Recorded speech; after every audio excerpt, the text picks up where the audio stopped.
শুক্রবার মতলব দক্ষিণ চাঁদপুরের ঐতিহাসিক বোয়ালিয়া উচ্চ বিদ্যালয় মাঠে মাদক, ইভটিজিং, বাল্যবিবাহ ও সন্ত্রাস প্রতিরোধ কল্পে শহীদ president Ziaur Rahman cricket tournament 2024-এর শুভ উদ্বোধন করা হয়।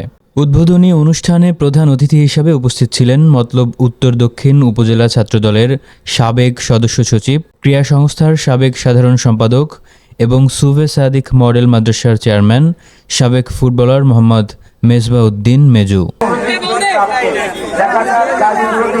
গত 20 ডিসেম্বর বোয়ালিয়া উচ্চ বিদ্যালয় মাঠে পৌর ছাত্রদলের আহ্বায়ক ইদ্রিস আলী মুন্নার সভাপতিত্বে ফয়সাল আহমেদের সঞ্চালনায় অনুষ্ঠানটি উদ্বোধন করেন মতলব দক্ষিণ থানার অফিসার ইনচার্জ সালেহ আহমেদ।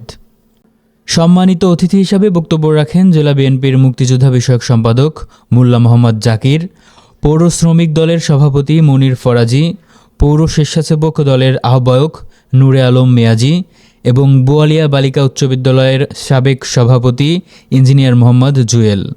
এছাড়া শুভেচ্ছা বক্তব্য রাখেন কলেজ ছাত্রদলের সাবেক সদস্য সচিব ও টুর্নামেন্ট উদযাপন কমিটির আহ্বায়ক ইসমাইল হোসেন। টুর্নামেন্ট আয়োজন করেন মতলব সরকারি কলেজ ছাত্রদল নেতা রাজা ফয়সাল। খেলায় অংশগ্রহণ করে বোয়ালিয়া ইয়াং মেন্স ক্লাব এবং Upadhi Gazi sporting club. Boalia young men's ক্লাবকে হারিয়ে উপাধি গাজী স্পোর্টিং ক্লাব জয়লাভ করে।